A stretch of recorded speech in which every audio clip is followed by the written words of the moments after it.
allá en el año 93, ¿no? En la Asamblea General de Naciones Unidas, cuando por primera vez se conceptualiza que hay una violencia específica destinada y contra las mujeres, y se habla de ella como aquellos actos que provocan un daño o un sufrimiento por ser el hecho de ser mujeres, o sea, por constituirse, digamos, el ser mujer un factor de riesgo, y esos tipos de conductas o comportamientos que generan daño o sufrimiento en los aspectos físicos, psicológicos o sexuales, se decía en ese momento, todavía era mucho más acotadas las formas o comportamientos o conductas que se asignaban como violentas, y que, por supuesto, iban acompañados y que podían ser acompañados por todo lo que tuviera que ver con las amenazas de esos actos, con la coacción, con la privación arbitraria de la libertad de las mujeres.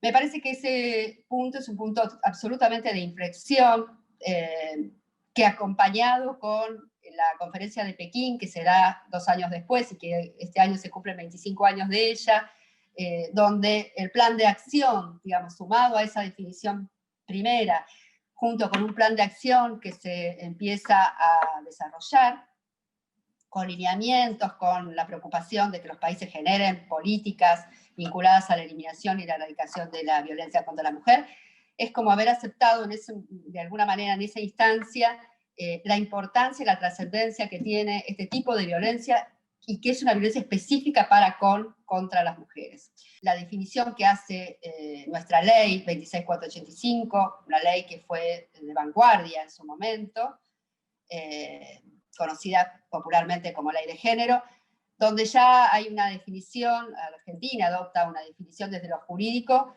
incorporando ya no solamente las conductas o comportamientos que tengan que ver con lo físico, con lo psicológico, con lo sexual, sino también con lo económico o patrimonial, con lo que afecte a la libertad, a la dignidad, a la integridad física, psicológica, sexual, económica y simbólica, ¿no? Y de seguridad de las mujeres. O sea, independientemente de que estos actos ocurran en los espacios públicos como en los espacios privados, inclusive incorporando también la violencia perpetrada por el Estado o por sus agentes. La violencia doméstica es aquella que está vinculada, más allá del espacio donde se dé, sea en el hogar o por fuera de él, o sea, en el ámbito que se dé, está absolutamente relacionada con aquella conducta o comportamiento que provoque daño a la mujer y que sea ejercitada, ejecutada por cualquier miembro del grupo familiar. Entendiendo por grupo familiar, un grupo que no solamente está constituido por miembros vinculados a la consanguinidad, sino también a la afinidad, y donde no tiene que ver exactamente la convivencia o no, si la relación es presente o ya ha pasado, donde se incluyen también la violencia en el noviazgo, y engloba a estas, digamos, estas características y estas formas, pero dentro de estos miembros de este grupo. La violencia de género excede a todo esto, supera todo esto. Yo diría que la violencia de género es una manifestación más de la desigualdad de las relaciones de poder entre varones y mujeres. La Organización Mundial de la Salud da cuenta que quienes son víctimas de violencia de género, la principal causa de muerte entre las mujeres de entre 15 y 44 años, son víctimas justamente de violencia de género. En la Argentina, las mujeres que son atravesadas por la violencia de género, casi el 31% lo constituyen mujeres que tienen entre 19 y 30 años. Es decir, una franja etaria que comprende buena parte del alumnado, de nuestras alumnas en el sistema universitario argentino. Cuando hablamos de violencia de género, violencia hacia las mujeres, es muy importante que nos situemos en formas específicas de violencia con un profundo anclaje social y que tienen que ver con esas cuestiones. La identidad de género, la sexualidad o el hecho de ser mujeres. La violencia de género es una problemática que tiene un profundo anclaje en la estructura social. No es un problema de conductas, no es un problema de algunos sujetos, aunque sean algunos sujetos quienes la encarnan, ¿no? La violencia, quienes la ejercen la violencia, y otras sujetas mayoritariamente, por eso hablo en femenino, mujeres o identidades feminizadas. No es un problema de los sujetos o de las sujetas, es un problema estructural, es decir, para decirlo también rápidamente, podríamos decir que es un problema del patriarcado, ¿no? Así como el machismo es una conducta que pueden ejercer los sujetos, pero que se ancla en una estructura social que es patriarcal, la violencia también, ¿no? La violencia está anclada en las relaciones sociales patriarcales. La violencia de género tiene una intencionalidad en el sentido de que busca producir algún tipo de efecto. Más consciente, menos consciente, de manera más o menos desarrollada, pero busca producir un efecto, que es producir un daño, controlar, oprimir, generar conductas en otra persona o conductas, o que se hagan cosas o que no se hagan cosas, o sea, tiene una intencionalidad, ¿no? Está anclada entonces en relaciones sociales, patriarcales, tiene una intencionalidad, y otro aspecto, un tercer aspecto que no debemos perder de vista nunca, es que provoca